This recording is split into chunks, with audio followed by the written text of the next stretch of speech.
So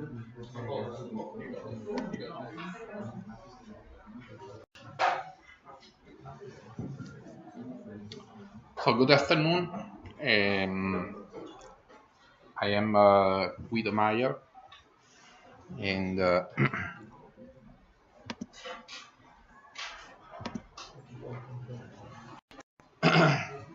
this is switching and routing.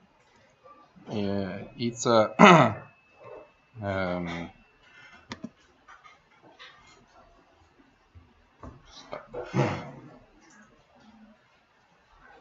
okay. It's a course of master track in telecommunication engineering, perhaps also internet engineering.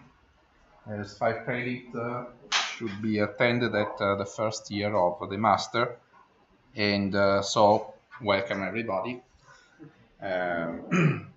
Just a fast introduction. I would like to know, where are you from? Starting from here. I'm from Iran. Iran? Iran. China. Iran. Ecuador. Spain. Spain. Iran. India.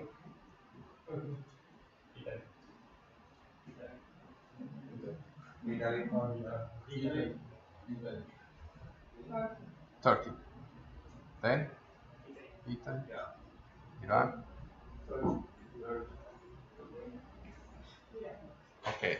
It's a lot of Iranian and a lot of Italian. Almost practically the same. All the Italians are here. Okay. So today we are going to make a brief introduction to this subject, and then I'm going to present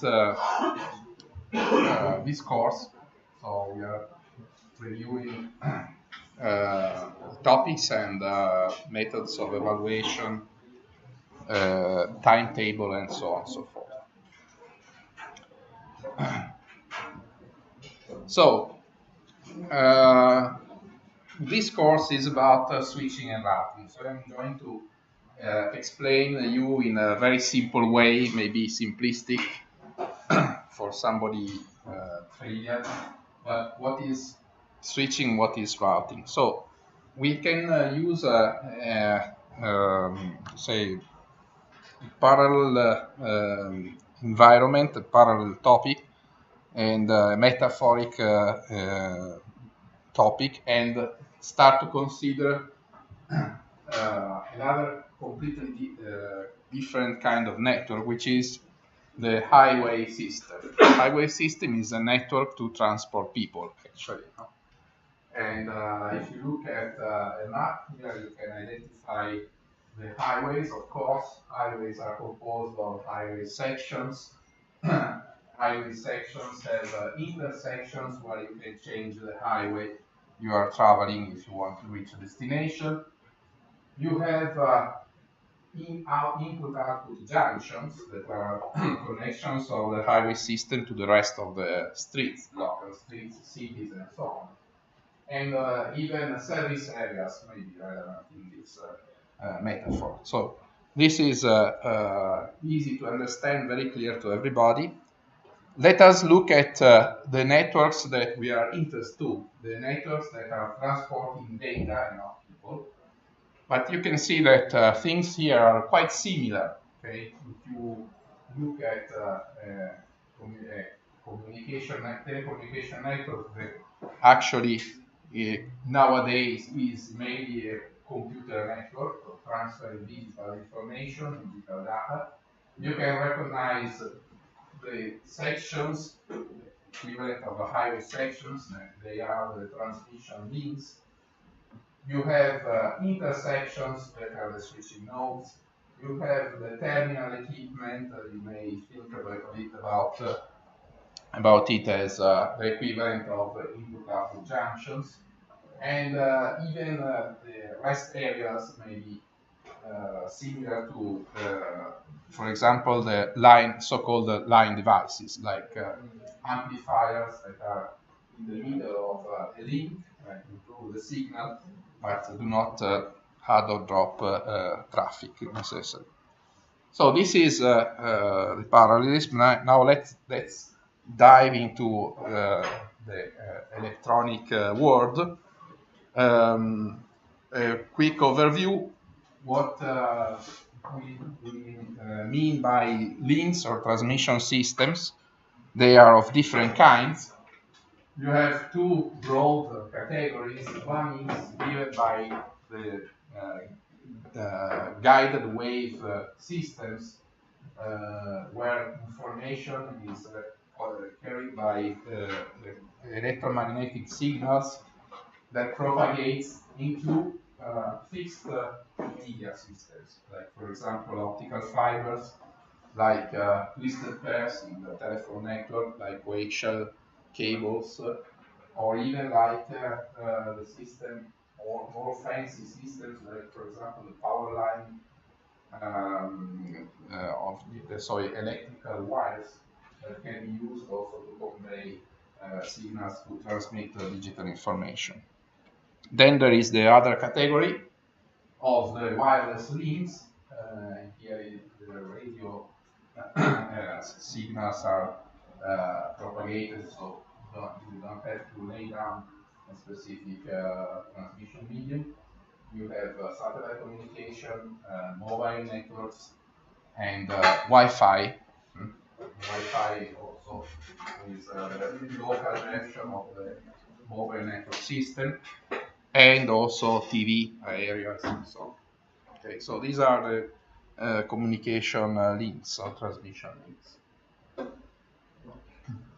Then we have the terminals, and the terminal stations are where you have the interface from the network to the final user on one side, or maybe the network from the network to a computing center, a computing system, or a storage system where you store data, like in a data center.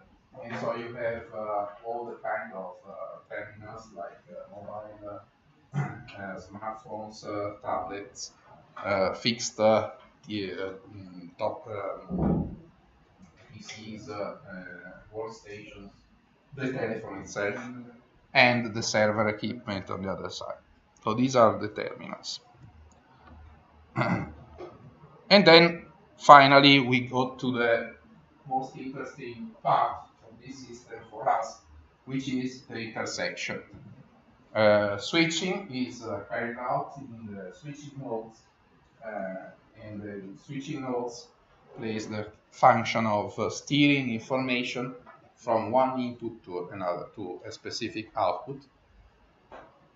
Also, in this case, there is a vast category of possible implementations that goes from the simple access point that you have at your home for home networking to the switches for campus networks, or the routers for internet service providers, up to the so-called central offices, or the POPs, or intersection interchange centers, where you have a lot of equipment concentrated in the same site to manage large quantity, large amount of traffic. So we will, in this course, we will look at this specific function, and we will look at the models that are used to implement this function. As we will see, is not a single simple function, but a set of different sub-functions that corresponds to different components that you find assembled in systems like that. So this explains basically the first part of the title of the course. Regarding the second part, which is routing, what do we mean by routing? Again, if we use a metaphor based on the highway system, when you have to go from a place to another place, you set up your, you look at the map or set up your navigator, and what you have to follow is a path through this network. and this gives you the route that you have to follow to go from the source to the destination.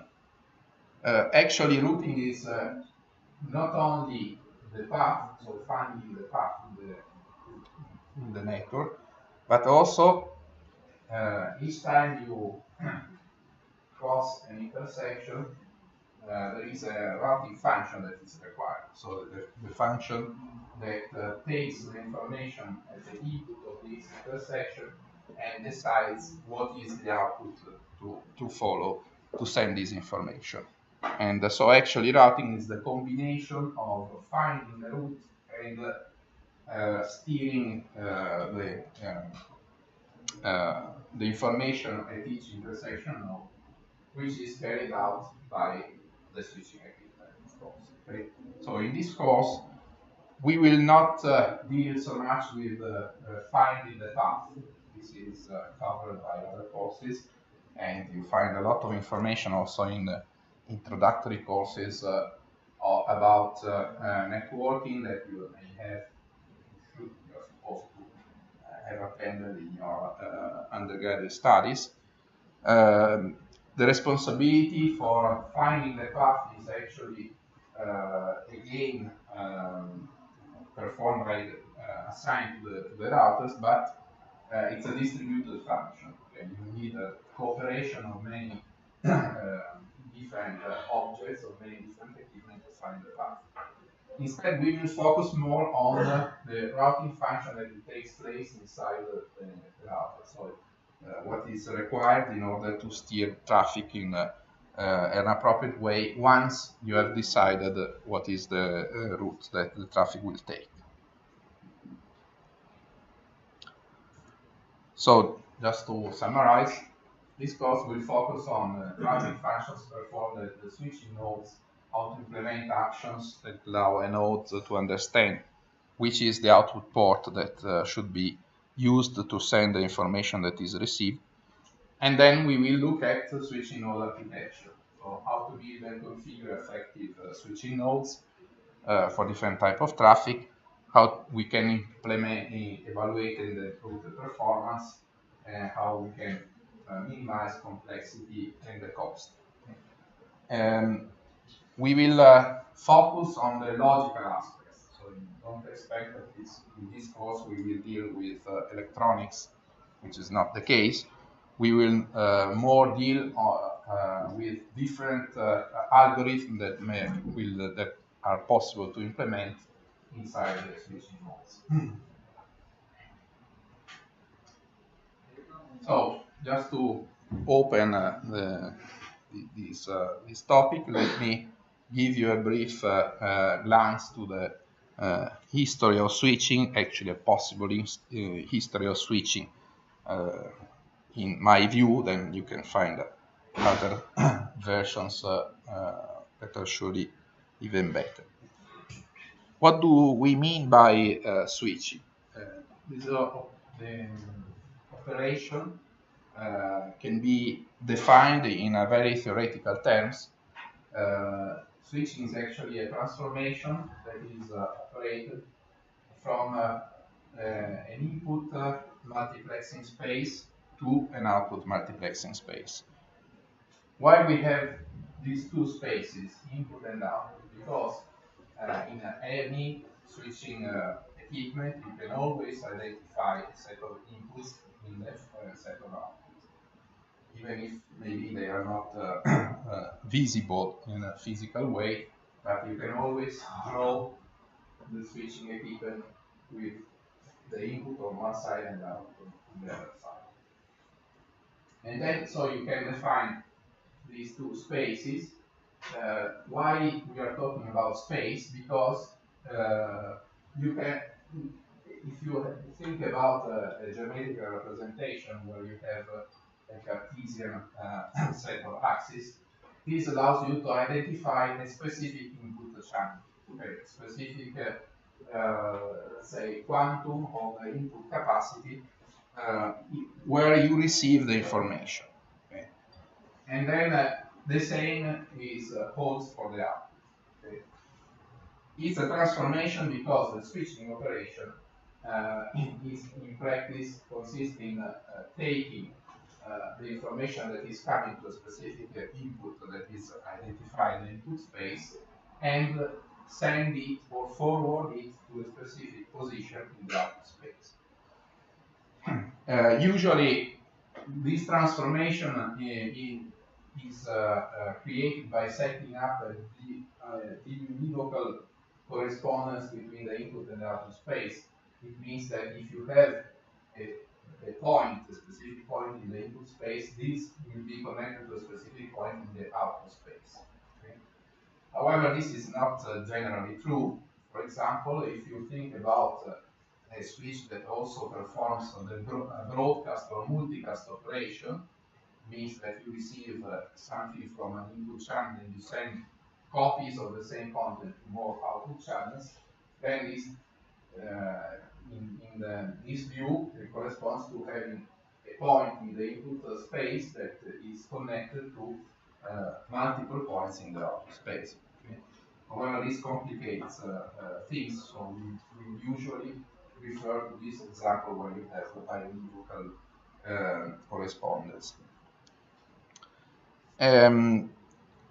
Why you need a space that is defined by multiple coordinates?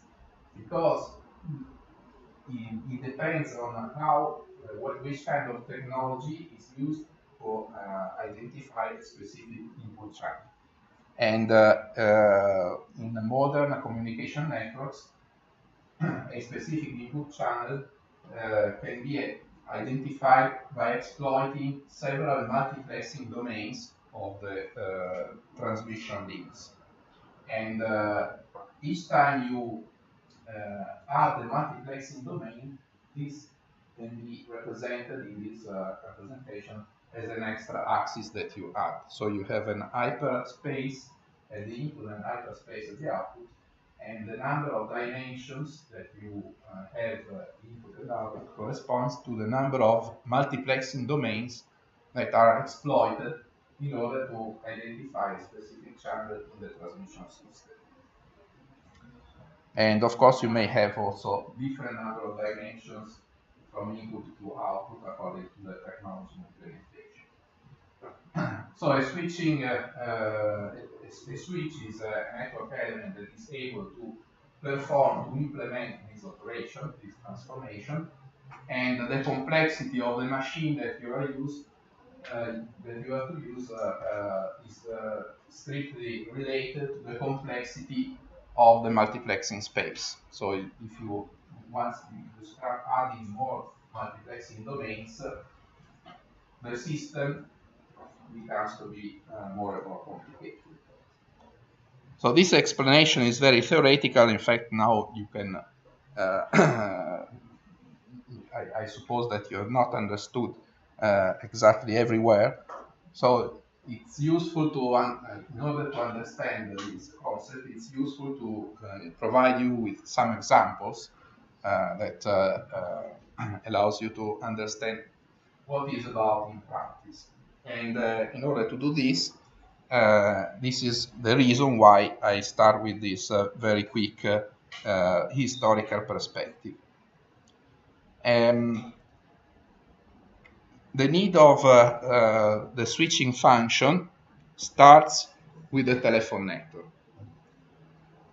The telephone network is the first case when where electromagnetic signals are used to transfer information at a distance. Actually, is not the first technology that used electromagnetic waves, because before you had the telegraph networks, before telephone networks. But the telegraph network is actually a set of connections between telegraph offices. So the telegraph in the telegraph transmission, you have an operator in one point, so in one office, that is communicating to an operator in another office. And each time you want to cover long distances, or you have to cover long distances, you have to pass through different telegraph offices, in which the information is transferred from the electromagnetic format to a manual, let's say, a manual format. Actually, with telegraph, you don't have a real network. You have only set of point-to-point links. With telephone, the things are quite different, because in the telephone network, the system must be able to set up multiple connections that allows multiple conversations to occur at the same time. Okay?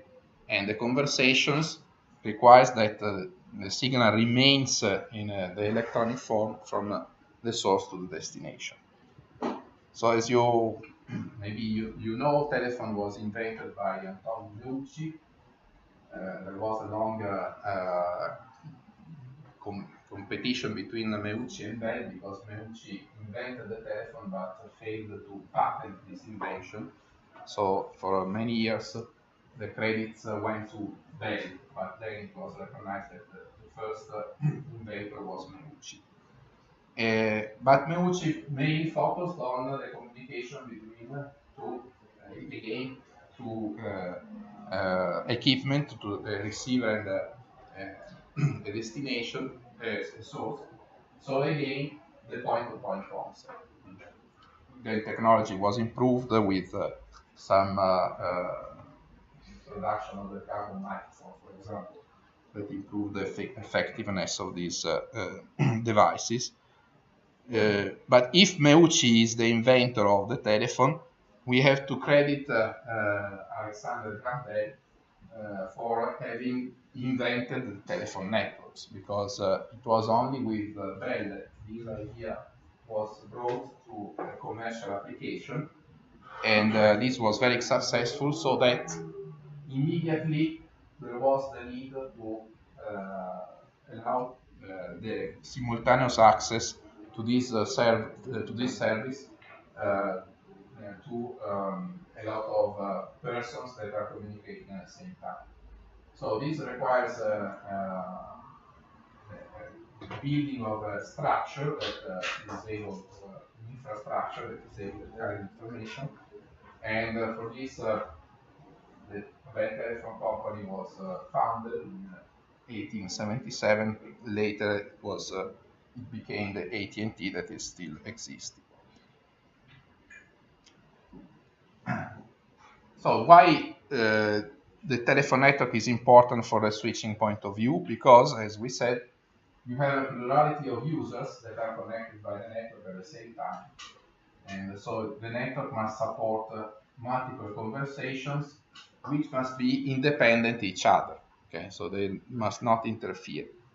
More of this, when you are making a call, you are trying to reach a destination that is far away across the network, and so you need to find a path across the network, and to according to this path, to route the signals in order to reach the destination. So how to manage this function when you have a complicated network? Complicated network means many interconnection points, so many intersections between different transmission systems. And so you must put something inside these sites in order to manage the function. And the first idea about how to manage this function came in a few years later, in 1877, where when an engineer working for Edison conceived the so-called telephone exchange node, that initially was used mainly in hotels to connect different rooms with access the telephone line of the hotel. So in this device, you have a set of flags. Each flag corresponds to the termination of a telephone cable that arrives to a specific telephone receiver. And when somebody wants to make a call, the operator, manual human operator, must receive the request for the call and manually plug the correct plug into the correct hole, so to interconnect or close the circuit.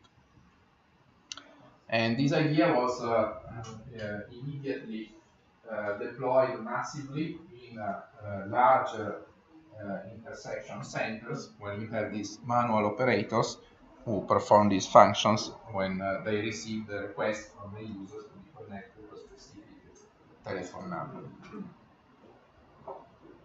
Here you can see also this for curiosity that in the Forbidden City in Beijing there was one of these exchange centers some years later, so in 1910. In terms of our theoretical view, what does this mean as corresponds? It corresponds to a switching function operated on a single domain multiplexing space. So here you have only cables.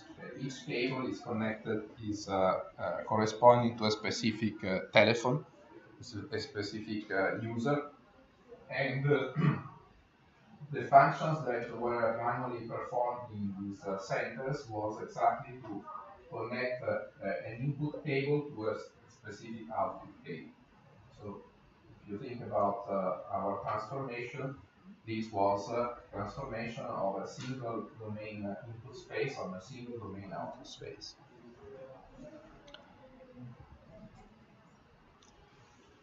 For many years, this remains the only domain of switching, and technologies were improved, and the main technological breakthrough was to transform the manual operation of a interconnection into an automatic operation with these electromechanical devices.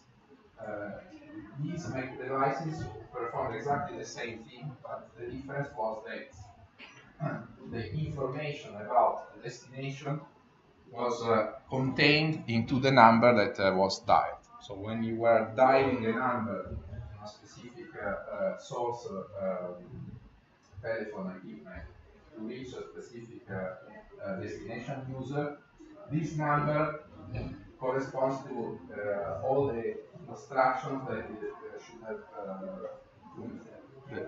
have to be given to the intermediate nodes in order to correctly configure these switches.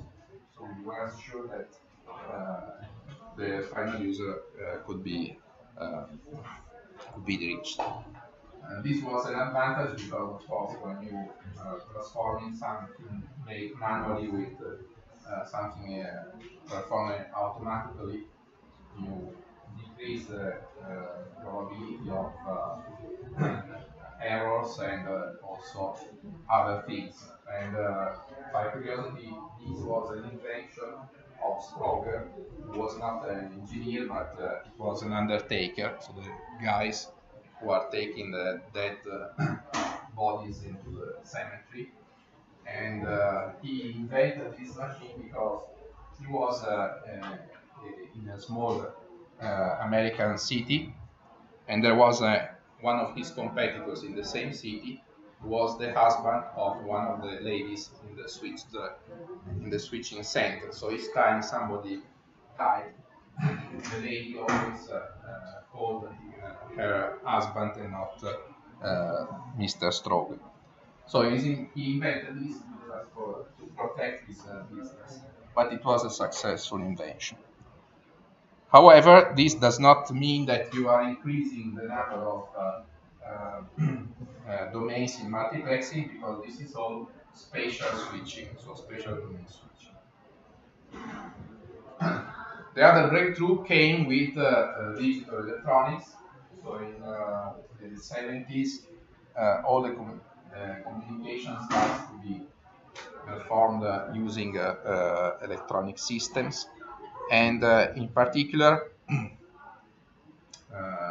the 60s, we have the first electronic telephone exchange centers that were launched in 65 and improved later. And in this case, this is important for our aspects because digital telephony introduced a new dimension to multiplexing. I don't know if you are familiar with, but when you are transforming the sound, the voice, into digital signals, so you have to sample the voice at regular intervals. So basically, you produce signals that are then transformed later in sequence of bits, so digital information.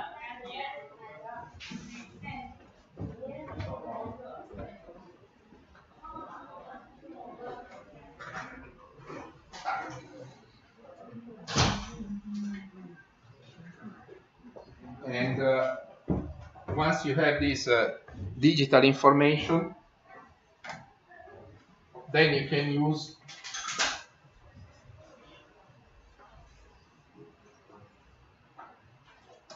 this sequence of bits to transmit the voice. Okay. But if you want to share the same transmission link by multiple connections, so multiple calls at the same time, there are a lot of methods, but the first easiest method that was adopted in the initial era of telephony, digital telephony, was the so-called digital hierarchy multiplexing. So it means that you take the time here in the multiplexed link, and you divide it into slots, and then each slot is dedicated to a specific call, or to host a certain number of bits of a specific call. So for example, you take the first 4 bits, let's say 3 bits of one call, the first 3 bits of the other call, and this goes to the first slot, this goes to the second slot, and so on. And then this frame is repeated periodically. So in the next frame, you will dedicate again the first slot to receive the next bits of the first call, the second slot to receive the other bits of the second call, and so on and so forth. Okay.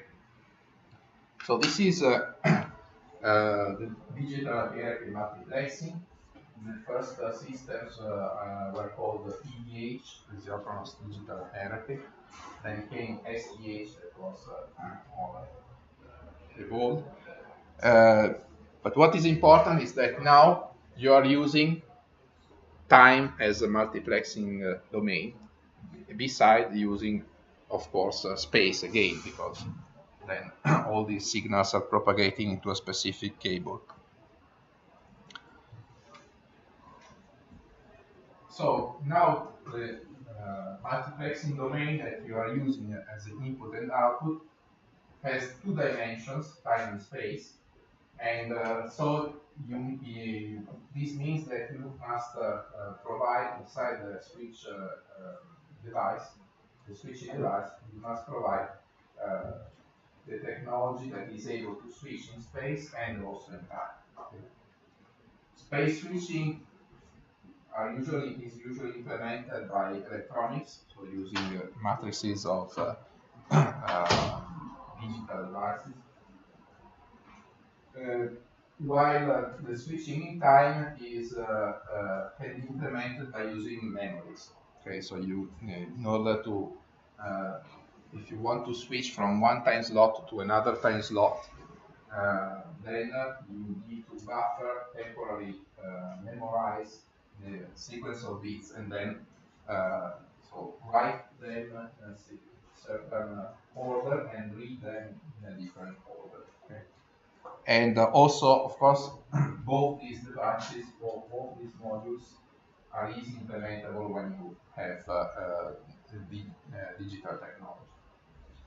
So these large digital exchanges were simply implementing a set of modules performing switching in time and in space. More recently, with optical communications, we have other domains of multiplexing, and the simplest one is the wavelength. So when you are using a fiber, you can send different channels if they are encoded with different light of different colors. They don't interfere, and this, however, requires that at the switching nodes you are able to switch in again the space domain, because you can send signals from one fiber to another, but also in the wavelength domain if you want to change the wavelength of the incoming signal in order to be sent to the output file. And both these modules are today available. You have space switching matrices that can be fabricated in different ways. For example, you have mains, mirrors, and so on and so forth. Wavelength converters that usually are lasers that are tunable and are coupled with modulators, so you receive a signal with one wavelength, and you send a new signal at a different wavelength modulating the laser. So now the switching domain is wavelength and space in the field, in the area of optical networks, and you can also combine multiple domains, but usually not maybe in the same device, but for example, using electronic switching systems to manage time and space, and then coupled with optical switching systems to manage wavelength and space.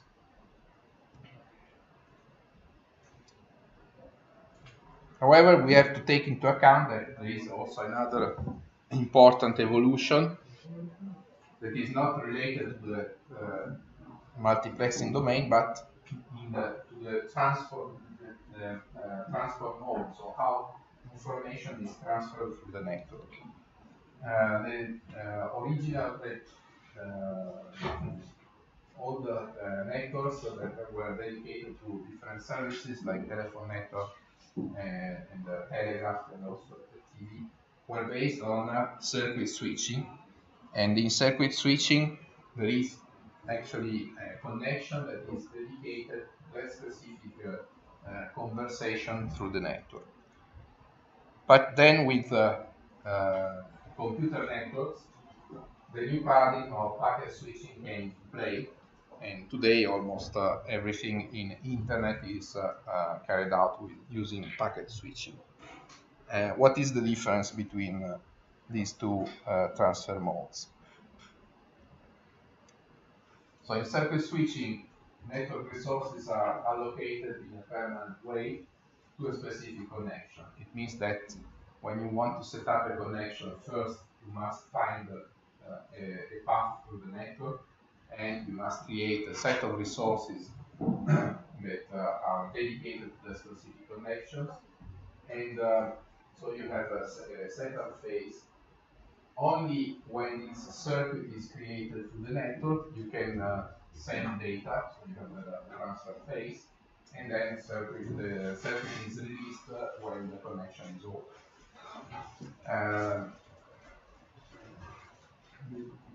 Once you have this dedicated circuit, it remains dedicated to that connection independently on the activity of the source. So even if you remain silent, but you are on a phone call, the circuit through the telephone network remains allocated to that conversation. So if you don't produce anything, in any case, the circuit is allocated. So this is efficient when you have constant bandwidth and long-lasting flows, but instead, for the majority of communication between computers, like we have today, you have to send short messages. So packet switching is much more effective because each packet is managed as an individual entity, and there is no dedicated allocation. So when you transfer a packet on a link, you can take all the capacity of the link for that specific packet. And then when the packet arrives to an intermediate node, the intermediate node has to take decision on where to send the packet as well. You want is similar to the difference between the railroad tracks and street for car intersection. Packet switching was really a breakthrough, and it was at the basis of the development of internet. And in fact, the first studies about packet switching were carried out in a research environment, but immediately they were then implemented and tested in the famous ARPANET, who was an initiative of the Defense Department of the United States. And it was a project that was launched to increase the robustness of the communication network of United States, because the old telephone network had the problem that in a possible attack from in case of war, it was easy to destroy or to make the whole network out of order, simply destroying the interchange points, so the main central offices. Because in a circuit switch network, you don't have an alternative. Once you create a circuit, all the data then will use that circuit. Instead, in a packet switching network, you can send packets that possibly can take also different ways or different paths through the network. And so if a node goes down, maybe not in this simple situation, but in a more complicated network, packets may be able to find another way to reach the destination. So in this sense, packet switching is much more robust than circuit switching. So today we have large equipment that is able to manage to perform the switching operation, and the largest equipment are dedicated to packet switch networks, and the most complicated systems are surely the IP routers. We have different types of routers, but the high capacity routers are very complicated systems that have modular implementation with many cards and sometimes also many racks. And they can manage a lot of traffic with also high power consumption. So very big machines.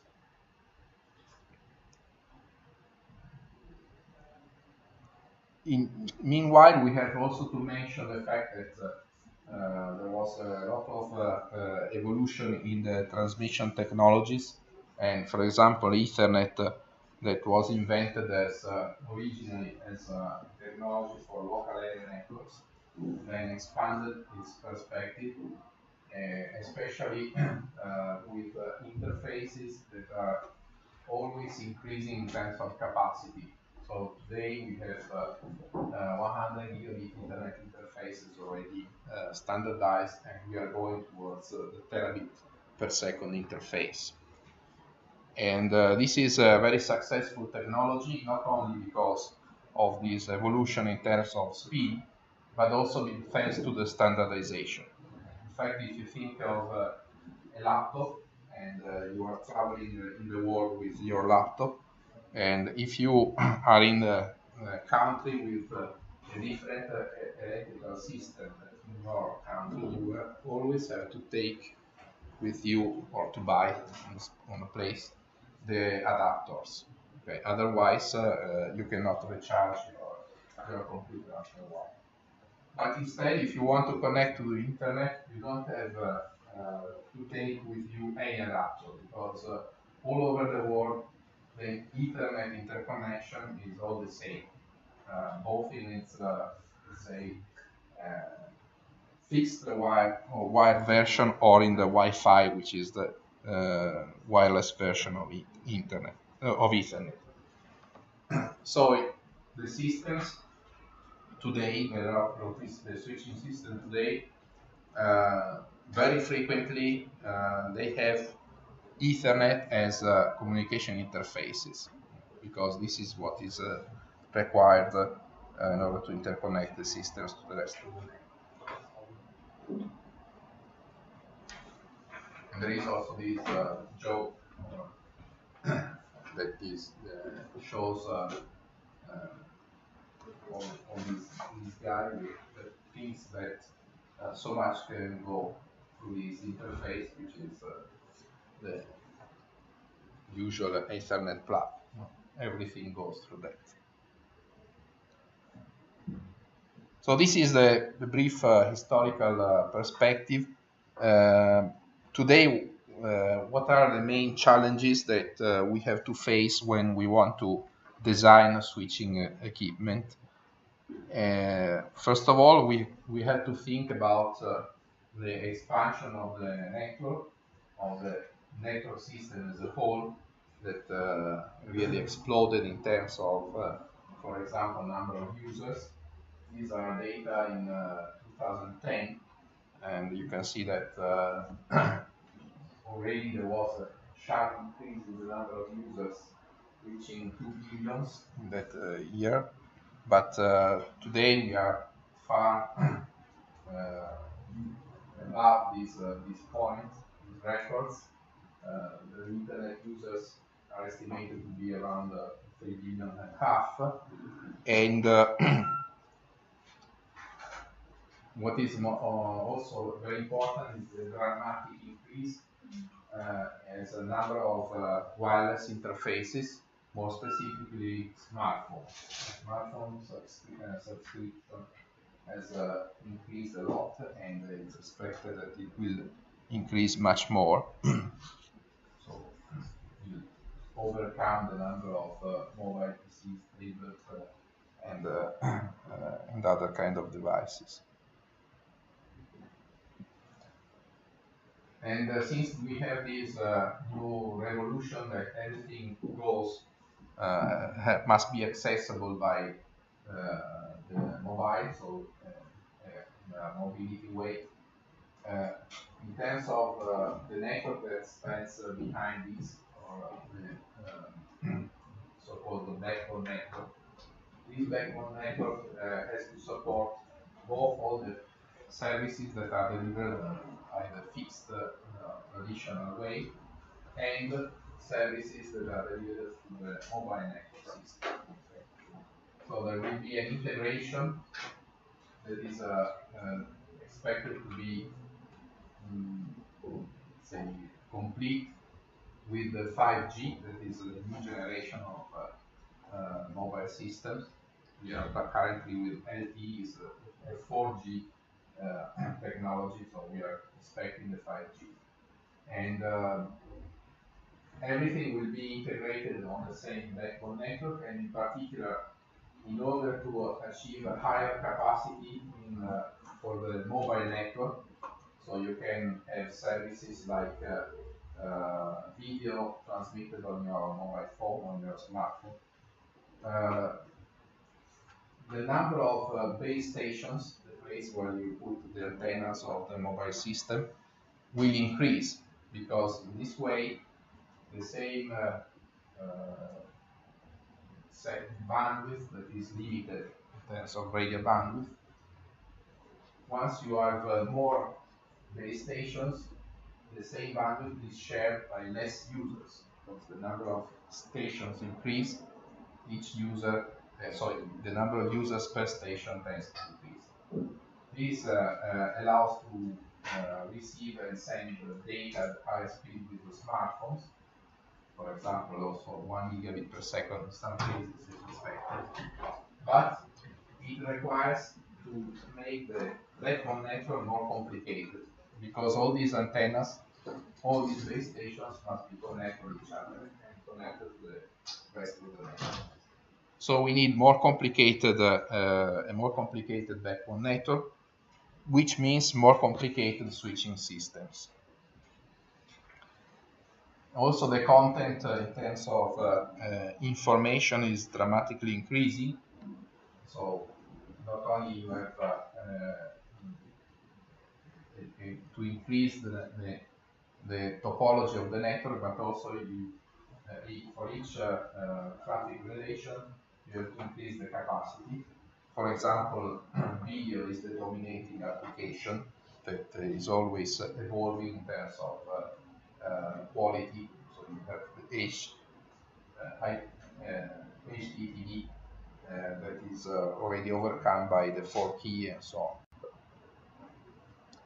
And also the speed at which all the operations must be carried out is increasing. This graph shows what happens in a 60-second time. So how many worldwide, how many, for example, Google searches or Skype videos or Skype calls or WhatsApp messages or YouTube videos are exchanged in the network. It's really dramatic. And not only there is this integration between the fixed and the mobile infrastructure, but another new evolution is trend to concentrate all the information into big data centers. The data centers are places where you have not one server, but thousands, hundreds of thousands, or even millions of servers. And all the servers are the same in terms of computing machine. And so when request, for example, like a Google search, arrive to the data center, there is the possibility of optimizing the capacity of the data center to answer to all the requests. For example, by moving the computational load where you have more availability in terms of computational hardware. This is possible by the virtualization. So everything is virtualized, virtual machines and so on. And also you have some applications that are stringent in terms of requirements. For example, the latency, not only the bandwidth, but also the latency is relevant for some applications like think of about telemedicine. They are time critical, so the server that must respond to requests from client in a very fast way, and delays has to be minimized. So this is to say that we have more and more stringent requirements on the switching nodes, and in particular in terms of the speed by which the switching nodes have to perform switching operations. This table gives you an idea of the requirements that you have if you want that your switching node is able to operate at the same speed of the links that are attached. Okay, so if you have inputs that are, for example, operated at 10 gigabit per second, this means that when you receive, for example, an Ethernet segment or an Ethernet frame of a maximum size, the time that is needed by the input link to produce this frame is 1,200 nanoseconds. Okay.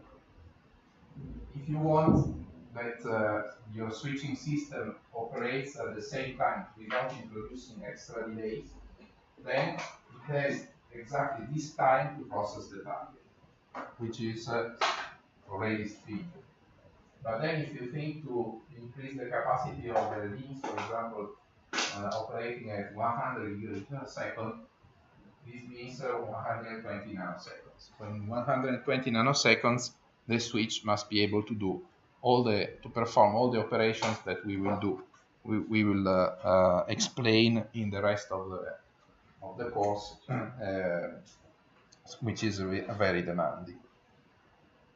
The technology to operate fast is available, but you have also to consider that the faster you go, the higher is the power consumption, and especially in case of switches that are operating inside the core of the network, the power consumption is really relevant.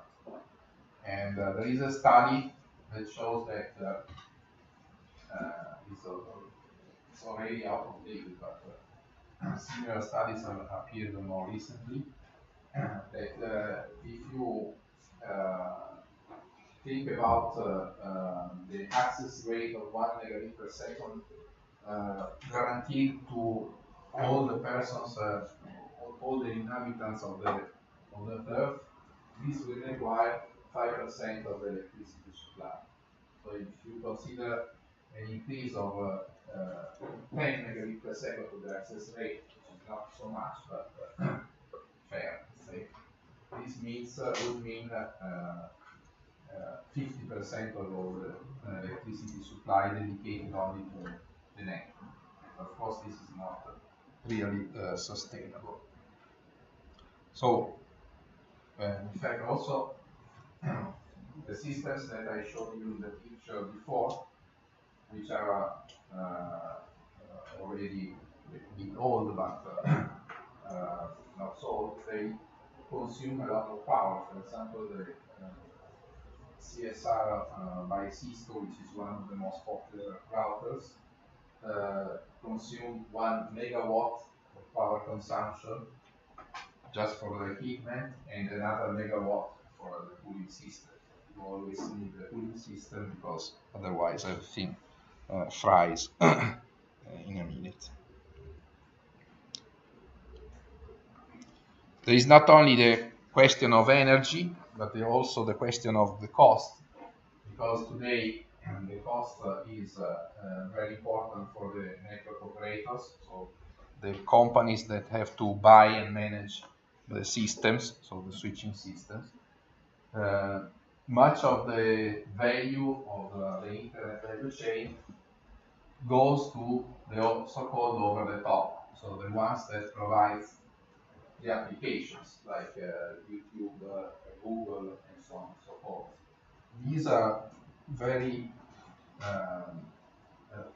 they are making a lot of money from the network system. They are growing very fast, and instead the telecom providers are always facing the problem of having incomes that are almost revenues that are almost constant, but they must carry more and more traffic all the time. So they must increase the capacity but keep their revenues constant.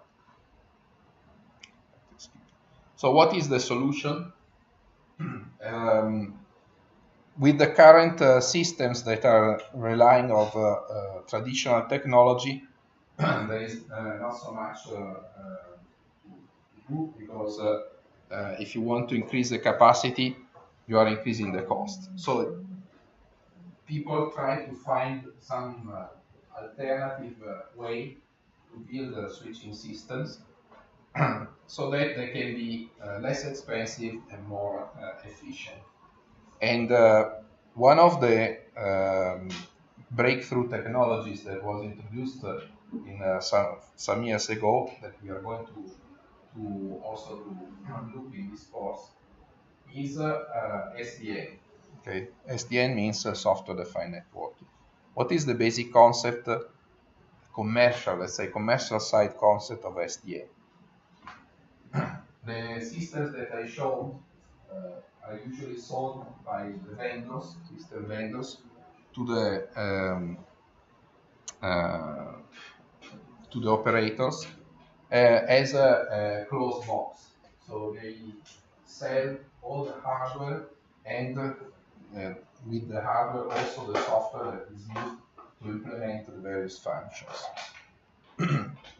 the software part is mainly dedicated to manage protocols, transmission protocols.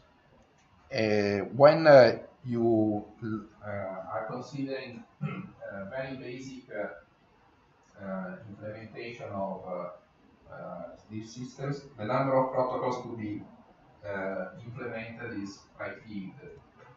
For example, you have the typical protocol stack of Internet, which requires a protocol for the data link layer, the IP protocol, TCP, and some application protocol.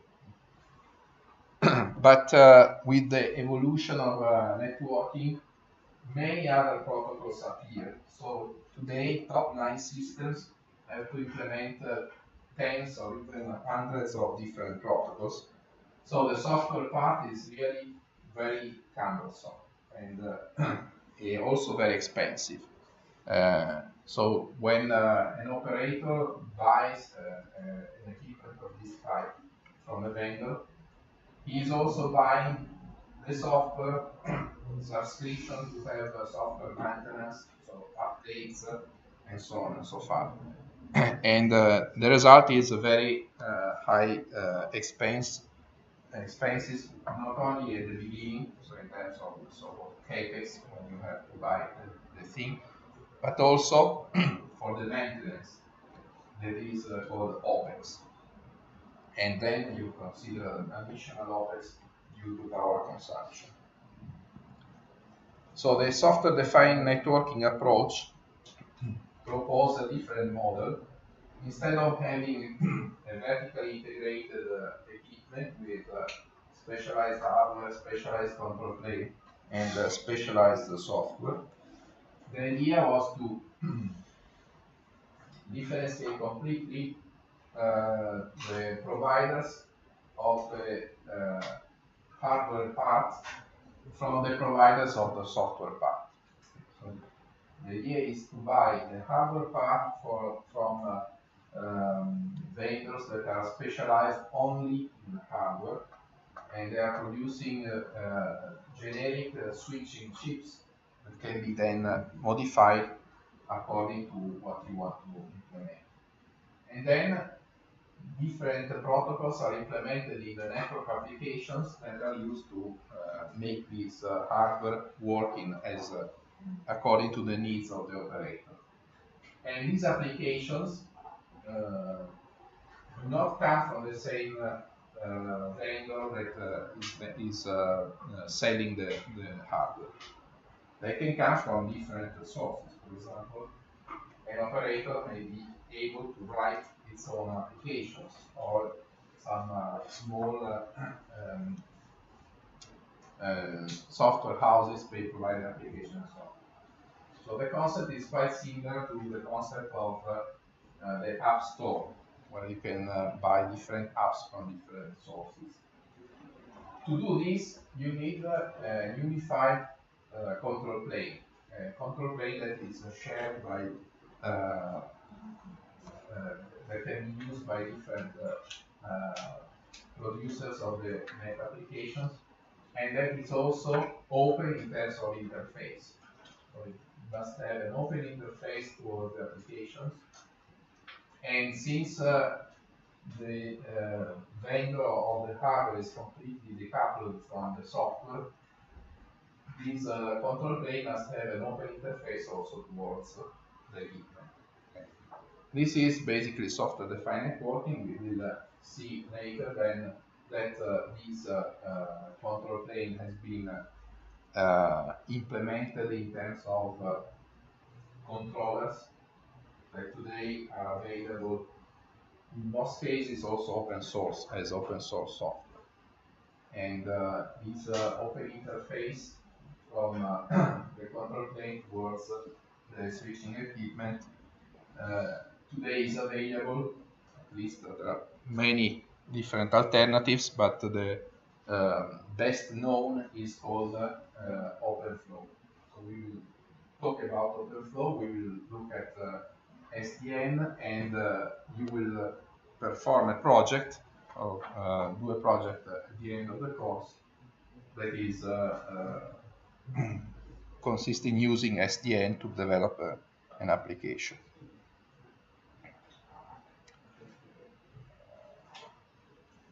Questions so far?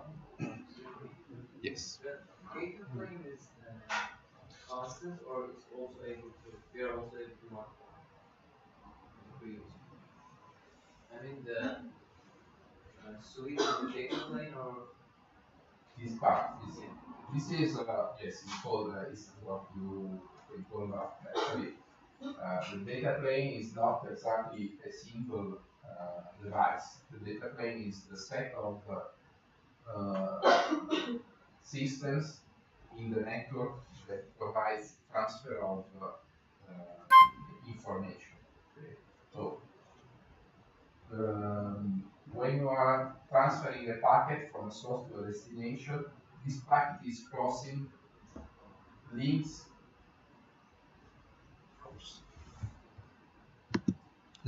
and switches that perform data plane functions on this packet. The data plane function means you transmit the packet from the source to the destination, also forwarding the packet through the intermediate nodes. Okay. So the data plane is actually a logical entity. It does not correspond to a specific hardware. However, all these things that you see here belongs to the control plane. Okay. So this is a new way to build the control plane of the network. In the control plane of the network, you find all the software that you need to manage the switching systems. Okay. Not only the forwarding operation, but also routing operation, like, for example, OSPF, BGP, all belongs to the control plane. So the traditional control plane that in Internet is completely distributed, in the software-defined networking vision is centralized and is composed by a number of controllers, here, plus the applications that controls the controllers. This is the data plane remains the same. It remains the set of switches and communication links that allows the packet to be transferred from source to destination. we are not able to modify the data plane right The data plane is still the same because IP technology is so well spread that basically it's not you cannot modify it in an easy way. So far, there were no strong proposals to modify the data plane. At least if you are talking about, let's say, the logical vision of the data plane. Then, of course, you have a lot of evolutions in terms of transmission technology, for example, optical transmission, wireless transmission. But they implement physical layer functions that are part of the data plane, but not the whole data plane. So, in terms of data plane, so far, at the packet layer, we are still using IP. Maybe IPv6 is the novelty that is not so new because it's around from. I don't mean changing the actual. I mean changing the hardware. Hardware is something constant, or we are able to modify the forwarding policy. The hardware is different in the sense that in this view, this becomes a generic purpose hardware. So, general purpose hardware. So, in the past, you bought routers that were one box, switches, Ethernet switches were different boxes. With SDN, you're able to control the same switch, and if you want, it can become a router or an Ethernet switch. So in this sense, they have, I mean, electronically, you always perform the same functions, which is receiving packets, making a header processing the header, buffering the packet, tuning it to send it to the output queues, and transmitting the packet to the output interfaces. This does not change. What changes, if you want, is the layer where you can operate this piece of hardware. In the past, when you were buying a router, it was a router. When you were buying a switch, it was a switch. Now, potentially, you can buy something that can be managed as a router or a switch. This is actually an optimistic view because in reality, in terms of large systems for networking, so switching systems for large operators, the market is still dominated by the same vendors. So they were smart enough to jump on the evolution, so now they are proposing the SDN version of their equipment, but they are still the same, so Cisco, Juniper, Huawei. So we don't have a complete revolution of the market where you can see new providers of this kind of equipment. Not yet. Maybe things are different in the area of data centers. Beside data centers, this SDN region was more successful. This is the situation. Okay. So now let's come to the last part, which is something about this course itself. So we will focus on the algorithm, as I have already mentioned.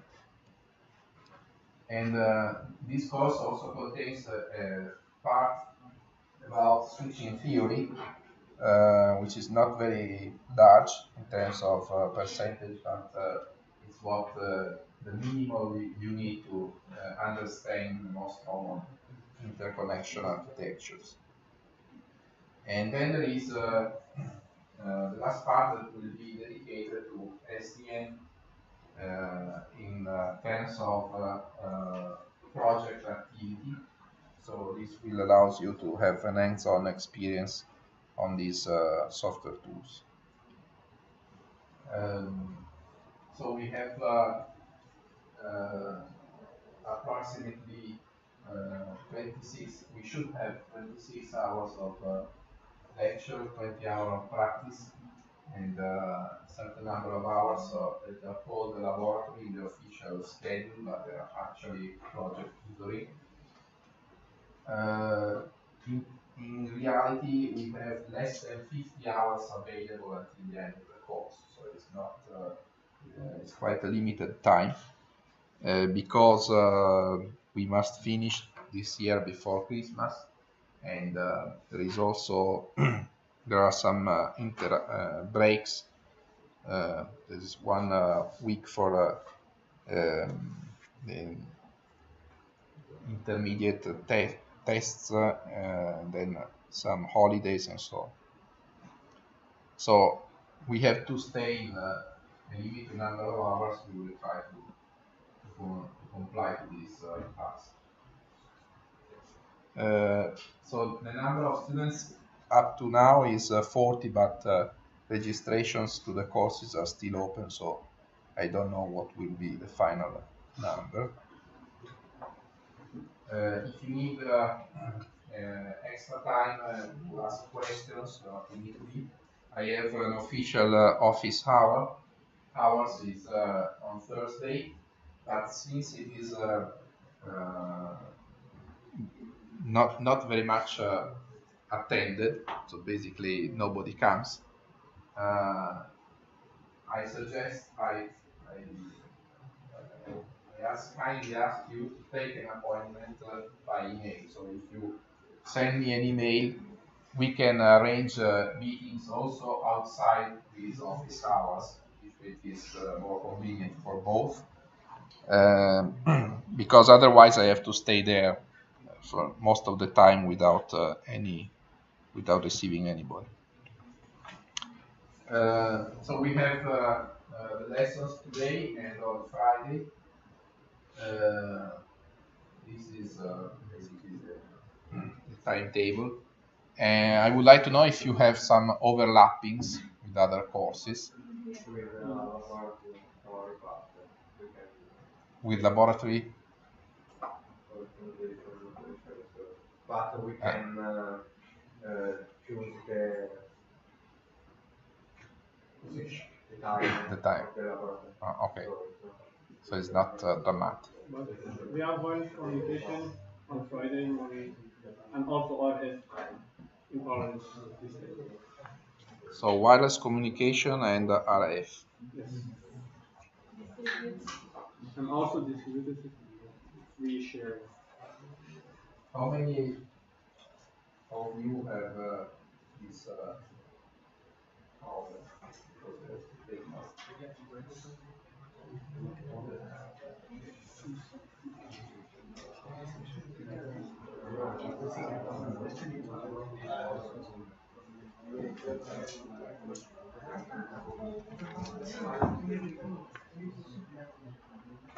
So wireless communication. RF system. Distributed system.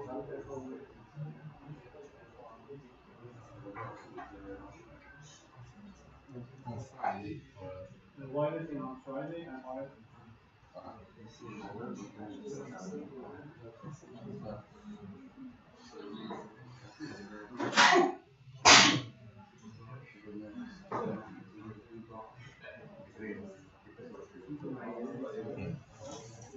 How many of you are in this situation?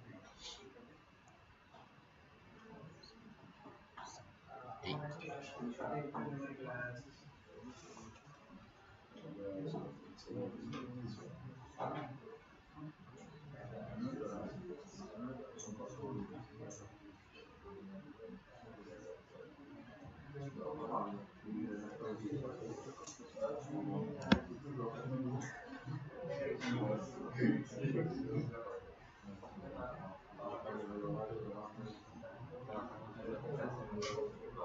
So how many of you are attending also wireless and RF systems?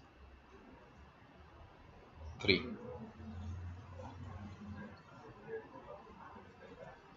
And distributed systems?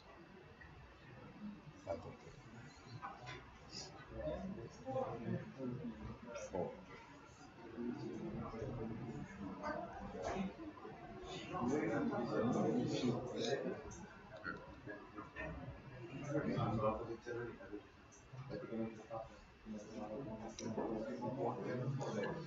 So I have some. I'm not very optimistic because the uh, timetable of the course is really thick, but I will try to do my best. In any case, what would like to do is to record my lectures, so you have videos. I will set up a YouTube channel so you can look at videos where you don't see my face but the slides and hear my voice. Okay. So this is the program of the course. Actually, this is the official program, but as last year, I'm going to make a switch. So at the beginning, we will talk about the switching theory part. So we introduce interconnection networks, and we will focus on some multi-stage networks with specific architectures. And then we start looking into the routing part. The past I also dedicated a couple of hours, or maybe also 4, to give you some background about the architecture of Internet. But probably most of you has already some knowledge about fundamentals of networking, because there is another course that is fundamentals of communication networks that is providing exactly this information. In theory, if you never had anything about any course about networking, you should attend that course. But I don't know how many of you are attending from the fundamentals of communication networks. Except you, only 2, 3. So if you are attending the other course, you don't need this part. I will try to give all the same, to dedicate all the same some time, but maybe in a more condensed way.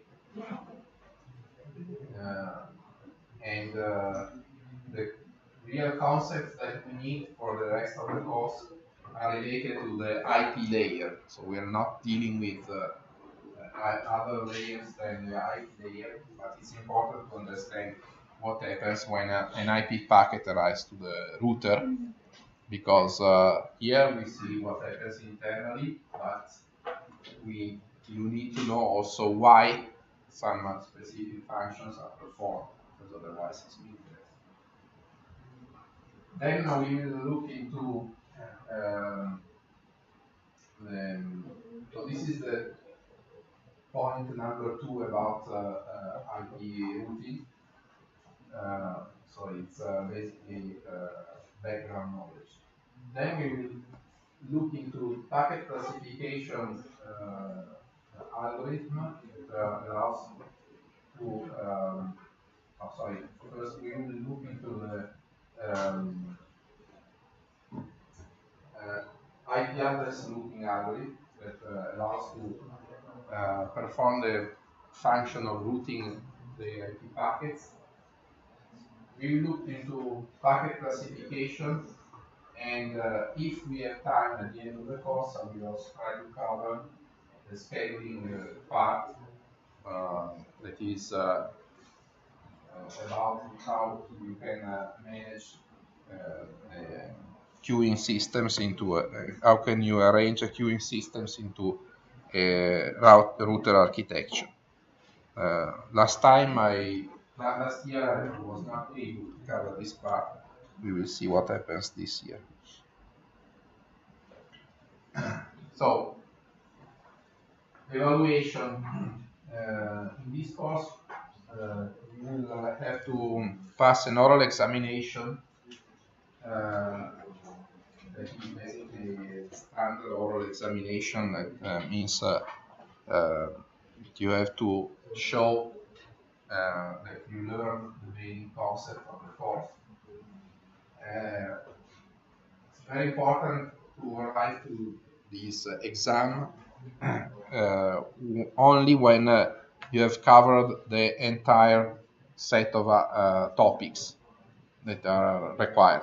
Okay, so if you come to the oral examination and you say, but I didn't have time to study this chapter, you don't pass, you cannot pass. Maybe you don't know everything, but you have to study all the topics. And this is the first part, and then there is the project. So the oral examination is individual, and each of you will get a grade based on his oral exam, that is personal. Instead, the other part that is based on the project is teamwork. So you will form teams that usually contains from 2 to 5 persons, but let's say from 2 to 4 is better. And then once the teams are formed, I will assign topics to each of the teams, and you will start to work on a project. And then when the project is finished, the team is requested to present the project with an oral presentation, like with slides, and also to demonstrate that what they have implemented is working. So usually people come with a demo that is on the PC, and do a live demo of what has been done. This year we have a new facility that is, let's say, similar to a small hardware lab. So we bought the small switches that can be controlled by an SDN controller. So what you have implemented by software, you can test it with a simulator that is it's called a Mininet, as in the other previous years. But you also have the possibility to bring your software to the lab and test it on this physical environment. Then we will explain you better what it's about and how can be done. So the final score is the average of the scores that you obtain as an individual score in the oral exam and as a team in the project. In a team, everybody will obtain the same score for the project work. Okay? Of course, is the management of the teams is upon your responsibility. I cannot not enter into what you are doing as a team to understand who did more, who did less, except very exceptional cases. For example, when there is a team and a member of the team disappears for months, so in this case, the team can be split into parts. So there is this, so there are these two parts, and you get the final score as an average of the two parts. And the two parts of the exam are asynchronous, so you can do your oral exam first and the project later, or vice versa.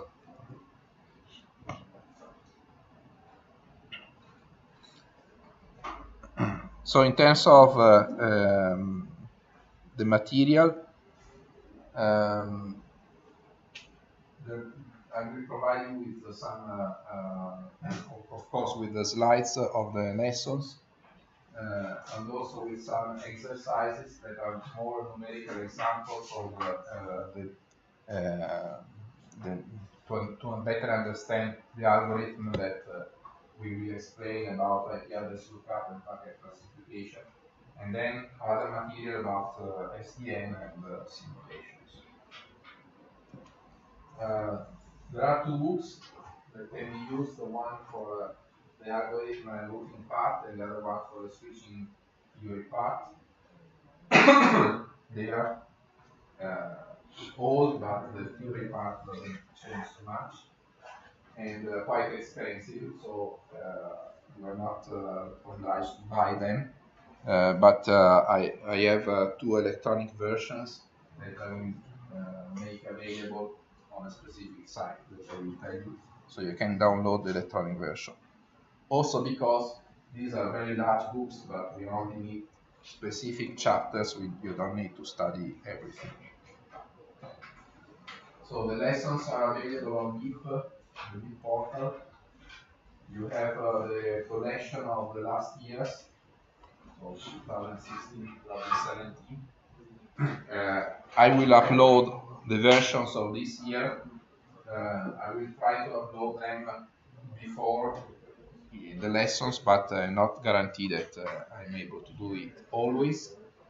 So you can refer also to the material of the previous year. Changes will be quite limited.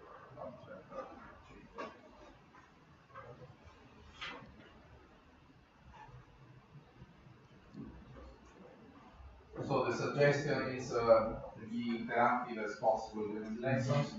Study everything in the program before attempting the oral text, be proactive in the first quarter, of course. And so another thing is out of the experience of the previous years, some students come to the oral exam saying that if they don't pass the exam on time, they will lose their scholarship and so on. But this is not an excuse. So you have to be ready and pass the exam when you are when you have studied the whole program. You will find the official dates for